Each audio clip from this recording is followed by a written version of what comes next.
Bienvenidos y bienvenidas a Enclave Política. Ahora, evidentemente, tras los 18 días de paro que provocó, que organizó y que protagonizó la Confederación de Nacionalidades Indígenas, quedó algo pendiente en el análisis.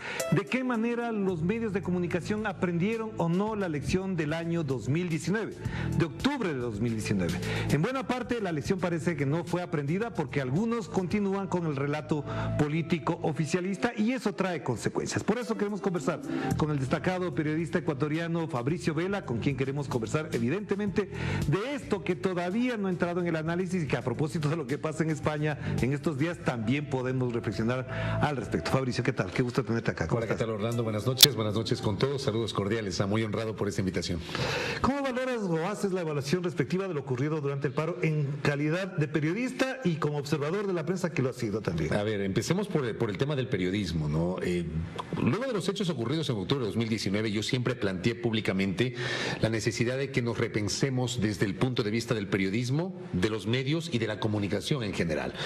Octubre de 2019 marcó, me parece a mí, una ruptura sobre la cobertura tradicional de los medios y yo creo que se evidenció con muchísima más claridad las líneas editoriales de los medios de comunicación que no siempre se transparentan. O sea, aquí en el Ecuador, lamentablemente, a diferencia de lo que pasa en otros países, no te dicen cuál es la línea editorial del medio, te dicen que son libres, independientes, etcétera. Neutrales. Exacto, y eso no hay tal. O sea, tú y yo sabemos que ni los periodistas ni los medios somos imparciales y no somos neutrales. O sea, hay otros presupuestos. Yo, por ejemplo, creo en la pluralidad, creo en la diversidad de voces, creo en la rigurosidad, creo en la transparencia, creo en el respeto, que son valores que no personal trato de practicarlos, pero lo otro son conceptos que están anquilosados y que quedaron en el pasado. Eso se reveló en octubre de 2019 y qué pena que luego vino la pandemia, porque hubiese sido un espacio muy interesante para que nos repensemos como periodistas y debatamos. Llega junio de 2022 y nos encontramos con un escenario desde la cobertura mediática muy similar, y no hablo yo del hecho de que los colegas cubren las manifestaciones, porque es parte de tú y hemos sido reporteros durante muchos años y hemos cubierto manifestaciones y hemos estado en la primera línea de cobertura.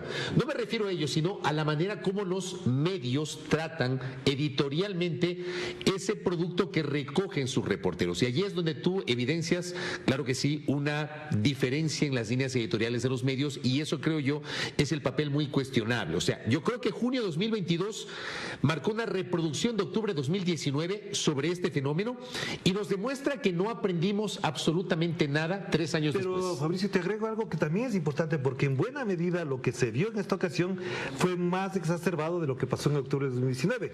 Es decir, que el momento que metían el micrófono con gente que comenzaba a hablar o a favor de la Revolución Ciudadana o a favor de Leonidas Issa y defendía, les quitaban el micrófono a los reporteros y las reporteras. Yo no sé si eso, por ejemplo, los colegas lo hacían porque les ordenaban los medios o por un temor o porque tal vez alguien decía, no vale que hablen de eso porque no vamos a politizar mi cobertura. O sea, no quiero tal vez yo meterme en la cabeza de algunos colegas. Yo, por ejemplo, le pasó a una colega de un medio en el cual yo trabajo, que ella estaba haciendo una entrevista en un mercado y las señoras, las comerciantes del mercado empezaron a arengar consignas políticas y a ella le retira el micrófono. Y a la colega le hicieron bullying en las redes por eso, pero no es que el canal le dispuso, fue una reacción natural de ella, que ni siquiera creo que haya sido porque ella sea opositora, ni mucho menos, sino que tal vez ella no sé, sintió que no estaba bien y retiró el micrófono. Yo creo que esa discusión, una predisposición, entonces. Probablemente en algunos. A ver, no nos engañemos. Aquí, dentro, digamos, de nuestra actividad, creo que casi todos nos conocemos. Sabemos cuáles son nuestros afectos y nuestros desafectos, cómo pensamos, lo que sentimos, lo que queremos, hacia dónde aspiramos. Y está claro que aquí hay colegas que expresan con muchísima más frontalidad, no sé, transparencia. No sé si llamarle transparencia, pero se develan sus afectos o desafectos políticos. No sé hasta qué punto eso termina desnaturalizando tu propio ejercicio profesional. Porque claro, tú tienes el periodismo de información, que es el reportero que va a la calle y cubre la información. Sí. El periodismo de información, por su naturaleza, no implica una opinión ni implica un juicio de valor. Lo que tú y yo hacemos es periodismo de opinión, y nosotros de suyo ya tenemos un sesgo. Tú tienes un sesgo, yo tengo el mío. A veces coincidimos, a veces discrepamos, pero es parte justamente de cómo manejamos el periodismo de opinión. Pero en el caso del periodismo de información, me parece que se termina desnaturalizando, y esto lo he dicho en varias ocasiones, por el advenimiento de las redes. O sea, Yo cuando nací periodísticamente hace casi 3 décadas como reportero, yo había aprendido que siendo reportero no haces juicios de valor, sino que recopilas la información y la trasladas a una pieza periodística que la sacas en tu radio, en el canal de televisión donde trabajas o en tu periódico. Ahora las redes hacen que los reporteros también hagan opinión. Claro, entonces, eso termina por desnaturalizar, no digo que no tengan una opinión, pero termina por desnaturalizar, sobre todo cuando la opinión no va de la mano con estos elementos que yo sí te comento, la rigurosidad, la tranquilidad, el respeto, etcétera. Pero también influyen los medios en los propios periodistas, porque por ejemplo una portada del Comercio que yo vi decía el diálogo arranca, cuando era una reunión entre un grupito chiquitico de indígenas con el presidente en una enorme sala. Si yo veo eso, digo, efectivamente hay diálogo, pero en la práctica no había diálogo. Ocurrió 15 días después, porque esos diálogos ocurrieron 3 días de iniciado el paro. Entonces, influye también ese comportamiento de los medios en el comportamiento de los periodistas. A mí me parece, por ejemplo, que hay un elemento. Aquí fue un problema del medio, de la concepción del periodista, de la línea editorial del medio. El medio quiso direccionar la noticia a algo que era inexistente porque el diálogo no había arrancado. Lo que tú dices es absolutamente cierto. Yo vi tu tweet cuando tú hiciste ese cuestionamiento y es verdad, el diálogo no había arrancado. Pero ahí es una responsabilidad del reportero, del editor, del dueño del medio, o sea, ¿quién? Y eso es lo que lamentablemente no se ha transparentado. ¿Quiénes son los que disponen ese tipo de titulares? ¿Quiénes, por ejemplo, disponen que tal nota vaya primero? ¿Quiénes deciden reactivar determinados temas que han quedado dormidos y que de pronto, de un momento a otro, empiezan a activarse? Pero Fabricio, ahí la otra cosa es, no se midió ni el contexto en el que ocurrió todo eso, ni las causas que llevaron a eso. Es decir, los medios de comunicación y algunos periodistas también construyeron una hipótesis a partir de una descontextualización. Primero, que la violencia, que la protesta era violenta. Segunda, que no tenía justificación porque todo lo que pedían ya se había hecho por parte del gobierno. Entonces no se evidenciaron las causas ni el contexto. Pero mira tú la diferencia, y perdón que hable en primera persona. En mis comentarios en la radio, en mi programa de radio y también en mi portal digital, dije en varias ocasiones que el gobierno pudo haber desactivado esta protesta desde antes. Tuvo 7 meses para hacerlo. O sea, no nos engañemos, hay que revisar las demandas de la CONAIE, las 10 demandas de la CONAIE. De esas 10 demandas, por lo menos 7, el gobierno pudo haberlas respondido durante los 7 meses entre noviembre y junio. En esos 7 meses, el gobierno, por ejemplo, pudo haber aumentado el presupuesto para educación intercultural, pudo haber establecido la condonación de las deudas hasta $3,000 con Ecuador. Si a los indígenas les parecía poco, pero ya abrías un paraguas para conversar. O declarar la salud en emergencia. Declarar en emergencia la salud, que la ministra Jimena Garzón reiteradamente se negó a hacerlo hasta que finalmente el presidente de la República, obligado por las circunstancias, dispuso aquello. Le agregó una suerte de bonus track, el aumento de $5 del bono de desarrollo humano. Pero lo que yo te digo es que todo esto lo pudieron haber desactivado durante los 7 meses precedentes. Le agregamos el tema de seguridad, que no es un tema de los indígenas solamente, es un tema de los 17 millones de ecuatorianos. Igual que los combustibles. El tema de seguridad. Es un problema de los el tema de seguridad, el tema de la precarización laboral. Hay que recordar que el presidente Lasso había ofrecido que desde enero le iba a proponer al país un debate nacional sobre el tema de la reforma laboral. Que hasta ahora no llega. Estamos 11 de julio y no tenemos ningún tipo de proyecto. Recuerda tú que había enviado primero el proyecto de creación de oportunidades a la Asamblea que no le calificaron, luego lo dividió, sacó la reforma tributaria que le envió a la Asamblea, que entró en vigencia por el Ministerio de la Ley y dijo, en enero voy a someter a un debate nacional el tema laboral. Estamos julio y no pasa absolutamente nada. Y el otro, el tema de los combustibles. Súmale además el tema de hidrocarburos, que terminó derogándolo el decreto 95 y el decreto 151 de los temas de minerales, que entiendo está siendo materia de discusión. Lo que quiero decir es que, el gobierno pudo haber desactivado esto con antelación, pero creo, le faltó olfato político, le faltó sapiencia, le faltó un operador político, porque para eso sirven los operadores políticos. El operador político, el ministro es un operador político. Claro, así es. El operador político no es aquel que va con el maletín a tratar de repartir billetes para comprar conciencias en la Asamblea o en el Congreso. No es. El operador político es aquel que acerca posiciones no solamente con los líderes políticos, sino con las organizaciones sociales, a efectos de lograr ese diálogo. Entonces, les falló eso. Y creo además, Orlando, que minimizaron la capacidad de movilización del movimiento indígena, porque durante 7 meses ningunearon a los indígenas. tuvieron la reunión de octubre 4, la reunión de noviembre 10 y pare de contar. Y hay una entrevista que yo le hice a Juan Manuel Fuertes, ex subsecretario de Gobierno en mi noticiero en Sonorama, donde él revela que ya tenía todo listo para responder a los indígenas y alguien en Carondelet les dijo, no respondamos, y se olvidaron. Porque claro, como aquí en el Ecuador somos de memoria corta, somos muy coyunturales, ya la gente se olvidó y ahí quedó. El gobierno puede haber desactivado esto. Hagamos la primera pausa y volvamos enseguida para seguir analizando en cambio las consecuencias posteriores a lo que ocurrió al paro que se inició el 13 y terminó el 30. ¿Qué quiere decir esto? Que incluso ya después del paro se sigue subestimando la calidad, la cualidad y hasta la causa real de esta movilización. Vamos a la pausa.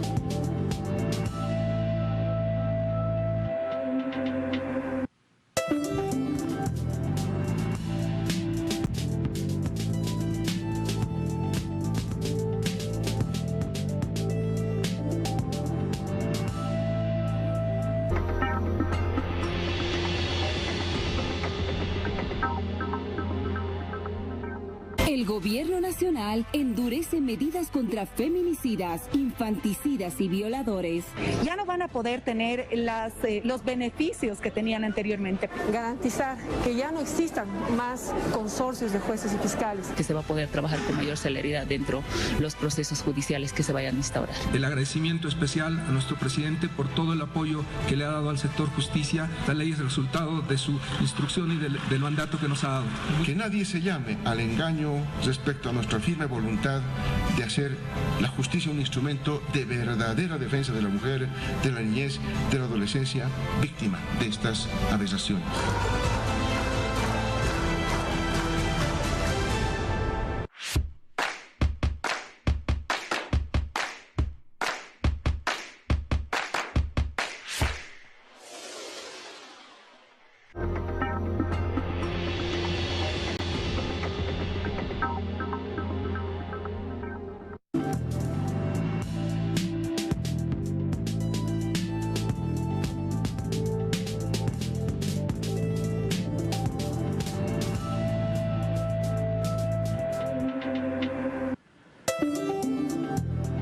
Estamos de vuelta aquí en Enclave Política y seguimos conversando con el periodista Fabricio Vela. Fabricio, después del paro, lo que parecería que era un acuerdo, se sentaban a dialogar, partes iguales de los distintos sectores con el gobierno, resulta que ahora el presidente en 3 entrevistas acusa de que era un movimiento financiado por el narcotráfico.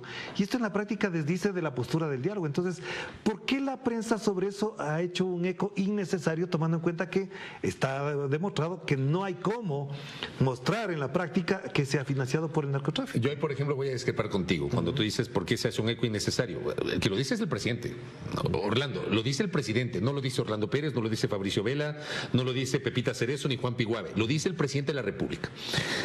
Tomando en cuenta que lo dice el presidente, el solo hecho de que lo diga el presidente ya tiene un valor periodístico. Tú tienes que generar reacciones y generar inclusive crítica respecto de aquello. Yo lo he hecho esta mañana en mi programa de radio. Porque claro, el presidente inexplicablemente toma un comportamiento que me parece que podría terminar por dinamitar la intención de que el diálogo prospere. O sea, tú tienes el 30 de junio...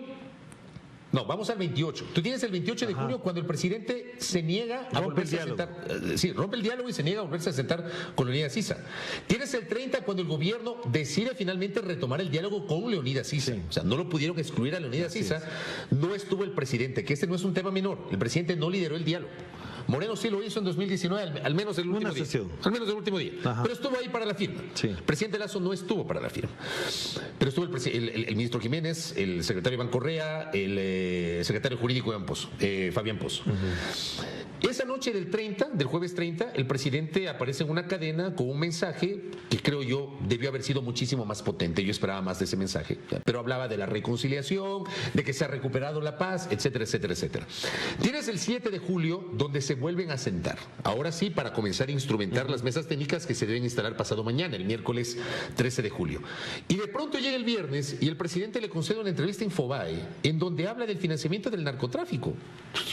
¿Qué es esto? Claro. O sea, estás allanando el camino para dialogar, ya para bajar las tensiones, y de pronto apareces con una referencia con un señalamiento directo. O sea, no es una presunción. El presidente dijo que hubo financiamiento del narcotráfico. El presidente no dijo, presumimos que hay financiamiento del narcotráfico. Pero ahí te corto y solamente te planteo el tema. El problema es que ya se nota una matriz. Un medio sale y dice, está financiado el narcotráfico. O un periodista sale a un comentario y dice, financiado por el narcotráfico. Detrás de esto está el narcocorreísmo, está la narcoconalle. Es decir, los medios van calentando y el presidente, como cree que todo el mundo piensa igual, hace eco de eso. Entonces, si hay una responsabilidad de los medios. Pero partamos la génesis. La génesis es del presidente Orlando, no es de los medios. Antes comenzaron a hablar de algunos medios de eso. Ya periodistas, que no voy a mencionar sus nombres. No se generó tanta... A ver, cuando lo sacan algunos medios, sí, de acuerdo. Pero cuando lo sacan algunos medios, no es que eso se genera tanta visibilidad pública o visibilidad mediática. Cuando el presidente lo dice, y lo dice con dos medios internacionales, sí, no es la CNN o no fue El País de España, lo dijo Infobae, pero se armó ruido. Y luego lo dice a Patricia Llanot la misma noche, en Univisión. Y en la primera dice 15 millones. En la segunda dice 20 millones. Yo pregunto, ¿cómo se puede cuantificar? Vamos a suponer que efectivamente hubo un financiamiento de 15 millones o de 20 millones. Vamos a suponer. No estoy diciendo el narcotráfico. Vamos a suponer que hubo un financiamiento de 15 o de 20 millones de dólares. ¿Cómo cuantificas ese financiamiento? ¿Cómo? Dicen, porque cada persona cuesta $8 diarios y hubo 100,000 personas. ¿Cómo sabes que hubo 100,000 personas? Así es. O sea, yo siempre, incluso cuando yo era reportero, había una práctica que a mí no me gustaba. Que, por ejemplo, había una manifestación y había colegas que decían, hubo 10,000 personas en la calle. ¿Cómo sabes? Claro. ¿Cómo sabes que fueron 10,000 y no 5,000? ¿Cómo sabes que fueron 5,000 y no 2,000?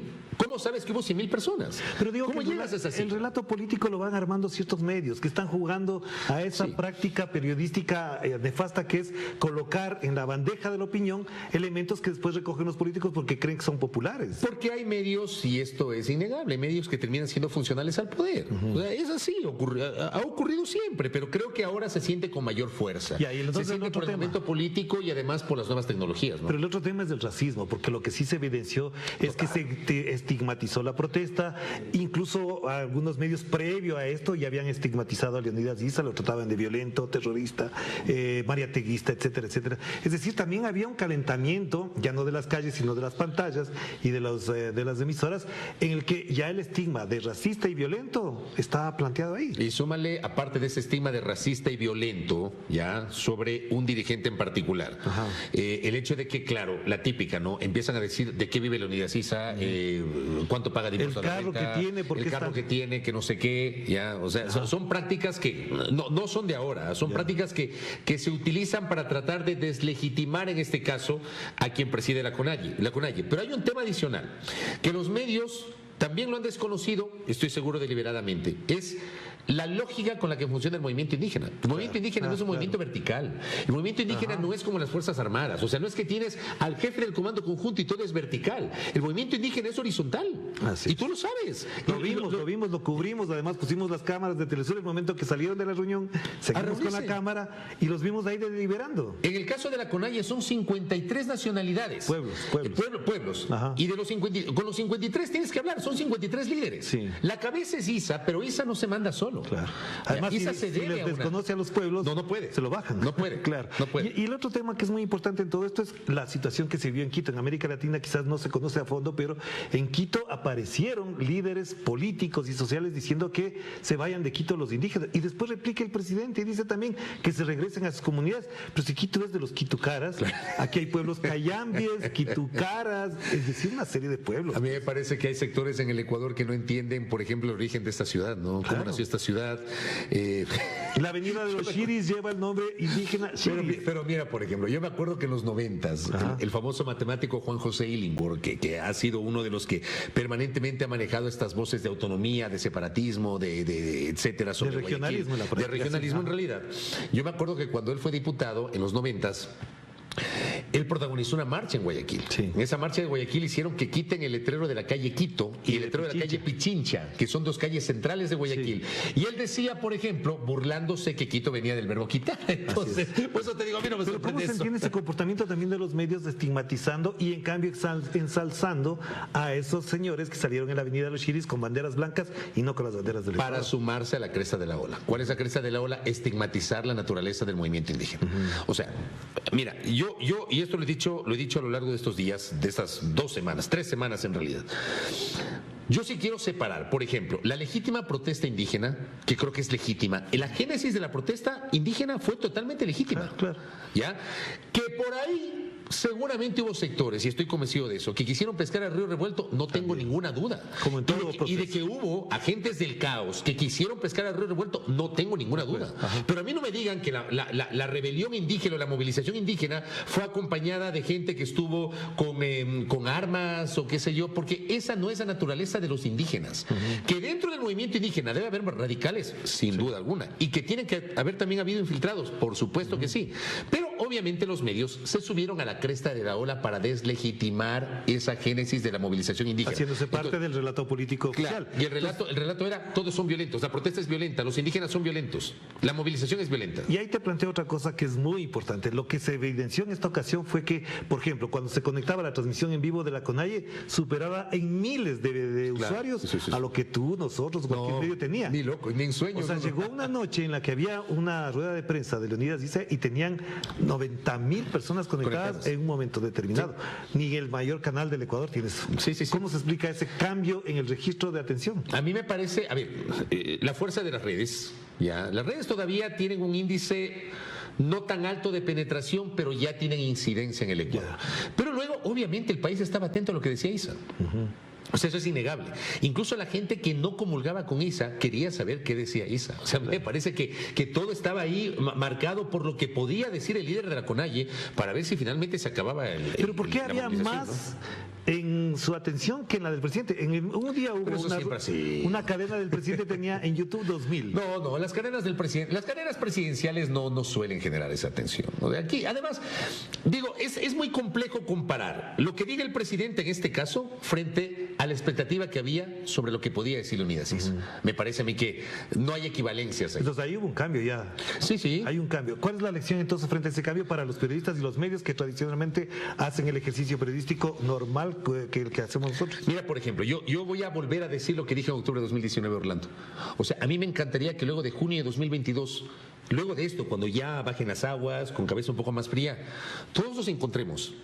Tú, yo, gente que no comulga tal vez con nuestra visión, o a veces que tú y yo hemos tenido inclusive diferencias que son normales, pues somos buenos amigos, y sentarnos a repensar esto. O sea, yo, por ejemplo, yo celebro que hay colegas que hicieron un trabajo espectacular. Yo te menciono, Carol Noroña de GK, la gente de Wambra Medio Digital, espectacular, con Vivian Erazo y otros colegas. Yo le vi a Elena Rodríguez ahí en la primera línea, justamente como colaboradora de Telesur. Hicieron un trabajo espectacular. ¿Por qué no conversar con ellos? Inclusive a Adriana Bermeo, que fue asaltada, que fue agredida.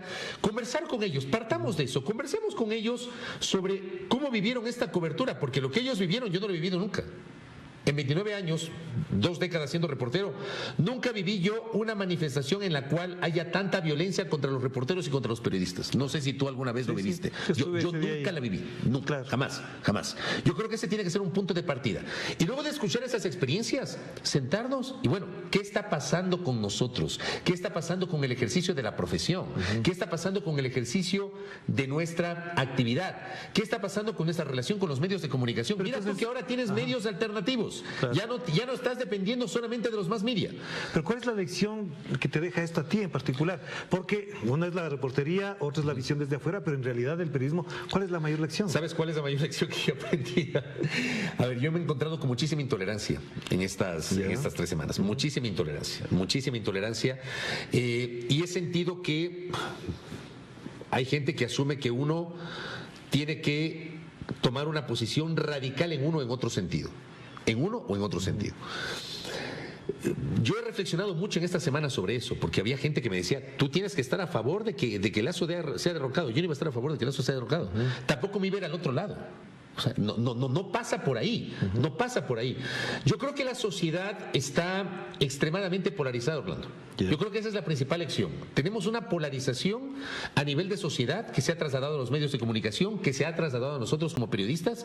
Yo creo que la única manera de tratar de enfrentar aquello es identificando esos excesos que estamos viviendo y tratando de buscar puntos de consenso para reformular nuestra actividad. Pero parecería que no hay la elección en ninguna parte, porque continúa continúa, se mantiene, y ahora que vengan las elecciones va a ser peor, porque habrá gente que estará del lado de unos candidatos y otros de otro lado. Es decir, ahí hay un problema también social en general. ¿Sabes por qué existe eso? Yo creo que mientras sigamos hablando del casi eterno clivaje correísmo-anticorreísmo, esto va a seguir.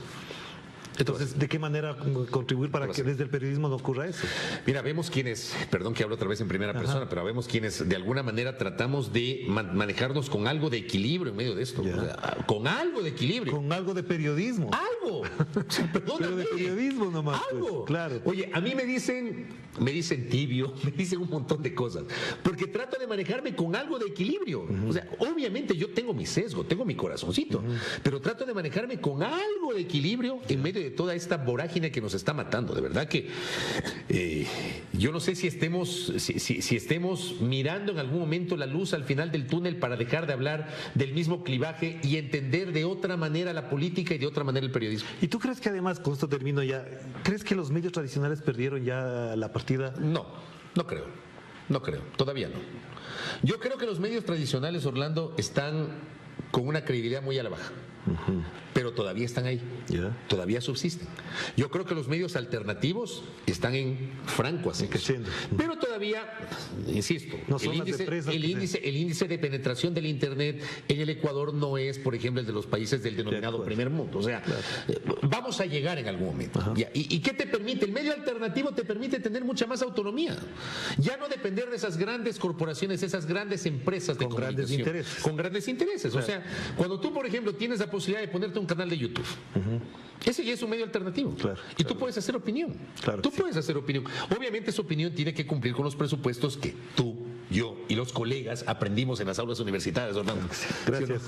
Gracias, Fabricio. Gracias, muy amable por estar con nosotros. Y gracias a ustedes por acompañarnos en esta reflexión, obviamente oportuna, porque después del paro, de hace pocos días atrás nada más que finalizó, continúa esta discusión de qué rol juegan los medios en los conflictos sociales y en las crisis políticas, que también son muy importantes. Nos despedimos, volveremos mañana. Chao, chao.